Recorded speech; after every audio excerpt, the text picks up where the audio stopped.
일본 정부는 최근 코로나 백신 접종 이후 부작용이 발생할 경우 제약사 대신 국가가 배상 책임을 지기로 방침을 정했습니다. 세계 주요국들이 백신을 미리 확보하기 위해 치열한 경쟁을 벌이는 가운데 백신 조달전에서 유리한 입장에 서기 위한 조치라고 니혼게이자이 신문은 20일 보도했습니다. 이같이 일본이 서두르는 이유는 당장 내년 여름에 도쿄 올림픽을 개최해야 하기 때문입니다. 원래대로라면 올해 7월 24일부터 8월 9일까지 도쿄에서 올림픽이 열려야 했지만 코로나로 인해 내년 여름으로 미루어졌습니다. 하지만 지금 상황으로 봐서는 내년 여름에도 코로나가 종식되지 않을 것으로 보이면서 지금 일본에서는 내년 도쿄 올림픽을 취소 또는 연기해야 한다는 주장이 나오고 있습니다. 이 와중에 일본은 2020년 오사카 엑스포를 준비하고 있습니다. 그런데 최근 오사카 엑스포 로고가 발표되자 일본 전역에서 논란이 되고 있습니다. 믿기 힘들 정도로 길해 보이는 디자인에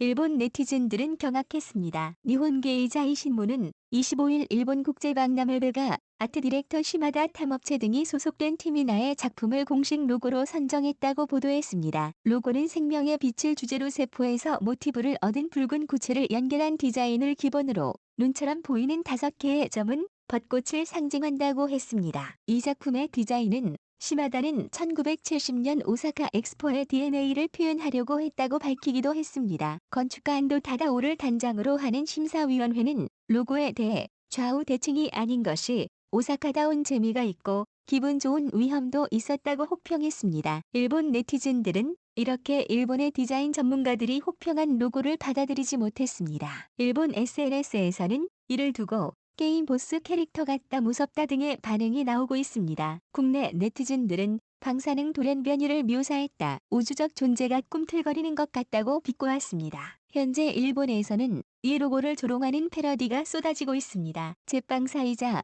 밴드 멤버인 마츠나가 켄타 씨는 오사카 엑스포의 로고 생명의 빛을 세상에서 제일 빨리 빵으로 만들었습니다라며 다음과 같은 사진을 공개했습니다. 글로벌 도넛 브랜드 미스터 도넛의 시그니처 도넛과 닮았다는 의견도 나왔습니다. 심지어 하나 일본 네티즌은 도넛의 누나를 합성한 사진을 게재하며 리트윗한 2명을 추첨해 보너스 선물하겠다는 공약을 내걸기도 했습니다. 이 로고를 두고서 무엇보다 가장 많이 나오는 말은 게임 캐릭터와 비슷하다는 것이었습니다. 특히 포켓몬스터의 몬스터 중 하나가 되어도 좋지 않겠냐는 말이 나오며 이를 캐릭터로 만들어서 SNS에 유포되기도 했습니다. 이외에도 로고와 비슷한 형태로 만들어진 제품들이 다양하게 패러디되었습니다. 일각에서는 한때 일본의 그래픽 디자인이 최고로 평가받을 때도 있었는데 이제는 일본인들조차 조롱하는 수준으로 떨어졌다고 했습니다. 그 이후로 과거에는 일본이 돈을 많이 써서 어느 정도 퀄리티가 보장되었지만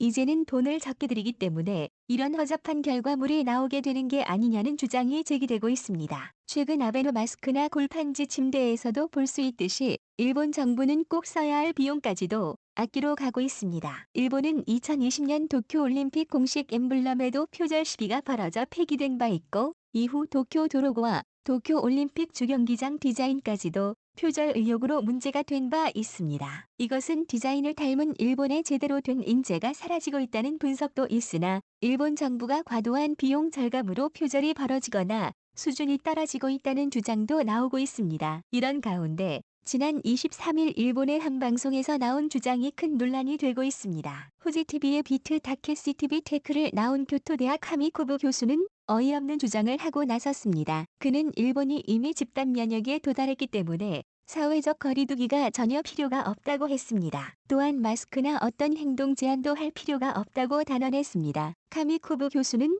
사물의 감염이 퍼지기 전에 독성이 약한 코로나 바이러스가 일본에 상륙했다는 것입니다. 이로 인해 일본인 100%가 항체를 가지고 있다고 했습니다. 이 같은 주장은 방송에 나온 패널들과 전문가들까지 당혹스럽게 만들었습니다. 집단 면역으로 바이러스를 이기려면 인구 전체의 60%가 감염되고 항체를 지내야 합니다. 하지만 검사한 결과 항체를 지닌 비율은 뉴욕이 22%, 스페인이 5%, 런던이 17%로 크게 미치지 못했고 일본 도쿄는 불과 0.02%의 항체 형성률이 보고되었습니다. 일본 면역학 최고 권위자로 알려진 오사카 대학 미야자키 마사하키 교수는 지난 7월 아사히 신문과 인터뷰에서 일본의 코로나 해고 대책 관련 논의에는 몇 가지 큰 오해가 있다. 단순히 항체 생성만으로 면역됐다고 생각하는 건 잘못이라며 집단 면역 획득은 불가능하다고 단언했습니다. 또한 미야사카 교수는 코로나의 경우 항체가 면역기구에서 그리 큰 역할을 하지 않을지도 모른다며 회복된 사람의 3분의 2 정도는 항체가 없었다는 연구 결과도 있다고 설명했습니다. 미야사카 교수는 이어 집단 면역이 되려면 한 번 획득한 면역이 장기간 계속돼야 한다. 그러나 코로나19는 면역 지속 기간이 반년 정도로 짧은 것 같다면서 이는 영원히 집단 면역을 얻을 수가 없다는 뜻이라고 밝혔습니다. 일각에서는 일본인이 집단 면역을 가지고 있다는 카미쿠보 교수의 발언이 터무니없이 잘못됐다고 여기며 웃어 넘어가려고 하지만 결코 무시할 수 없는 발언이라고 말하고 있습니다. 과거 이 방송에 나온 이 같은 인사들은 놀랍게도 일본 정부의 정책을 대변해주는 말을 했기 때문에 결코 쉽게 간갈 수 없다는 것입니다. 일본은 전 세계에서 코로나가 자국 내 크게 확산되고 있음에도 불구하고 유일하게 여행 장려금을 주며 여행을 장려하는 골드 트래블 정책을 밀어붙였습니다. 결국 많은 국민들의 반대에도 강행된 고트 트래블로 인해 코난 확진자는 이전보다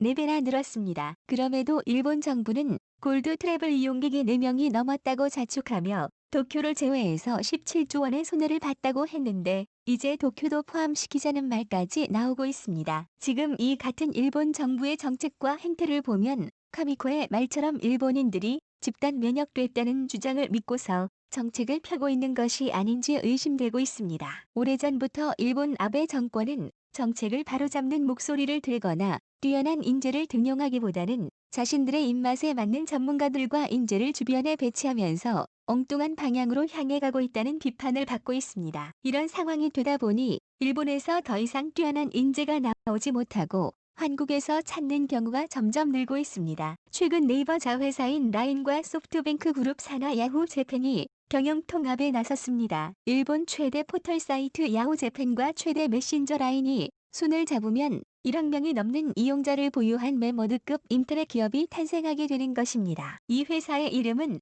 홀딩스로 초대 회장의 네이버를 창업한 이혜진이 등용되었습니다. 라인과 야후 재팬 등 250여 개의 자회사와 계열사를 거느린 이 합작법인은 네이버 주도의 글로벌 거대 테크 기업으로 거듭나겠다는 목표를 갖고 있다고 밝혔습니다. 특히 이혜진은 미국과 중국이 주도하는 인터넷 제국주의에 맞서 살아남은 서로 남고 싶다는 포부를 밝히며 미중 핀테크 기업과 힘겨운 싸움을 시작할 것이라고 밝혔습니다. 한국에서 네이버를 만드는 이혜진이 일본 인터넷과 메신저를 아우르는 기업을 맡았다는 것은 지금 큰 의미를 지니고 있으며 모두의 주목을 받고 있습니다. 또한 일본 영화계를 대표하는 고레에다 히로카즈 감독이 한국 영화계 진출해서 화제가 되고 있습니다. 고레에다 히로카즈는 어느 가족으로 칸 영화제에서 황금종 여상을 받은 세계적인 영화 감독으로 현재 한국 배우 제작진과 함께 첫 한국 영화 연출자 브로커를 준비하고 있습니다. 놀라운 것은 이 영화의 한국 최고의 배우라 불리는 송강호와 강동원 배두나가 캐스팅된 것입니다. 고레에다 감독은 머릿속에서 3명의 명배우를 움직이며 각본 작업을 하는 중인 지금 마음이 가장 설레고 있다면서 이 설렘을 여러분과 공유할 수 있도록 스릴 있고 마음이 따끔따끔하고 애절한 영화를 만들자고 한다고 말했습니다. 고레에다 감독은 지난해 봉준호 감독의 기생충이 아카데미를 비롯해 전 세계 영화 시장을 휩쓰는 모습을 보며 부러워했습니다. 최근 전 세계 영화 시장과 넷플릭스 등 콘텐츠 산업을 주도하는 한국에서 작품을 만드는 그는 더 나은 제작 환경과 시스템에서 일본 시장을 뛰어넘어 전 세계의 작품을 내놓을 준비를 하고 있습니다. 또한 최근 일본에서는 JYP 박진영이 일본인들로 구성된 걸그룹 니즈를 만들어서 대박 흥행을 일으킨 바 있습니다. 일각에서는 일본을 돈 벌어준다고 비판했지만 이로 인해 JYP의 주가가 시가총액 1조를 돌파하며 비록 일본인들로 구성된 걸그룹이지만 결국 우리 엔터테인먼트 산업을 더 확장시켜줄 거란 기대가 커지고 있습니다. 과거 한국은 일본의 영향을 받고 앞서가는 일본을 배우자는 분위기가 팽배할 때도 있었지만 이제는 일본에서 한국을 찾는 상황이 되어가고 있습니다. 이상 실망했습니다.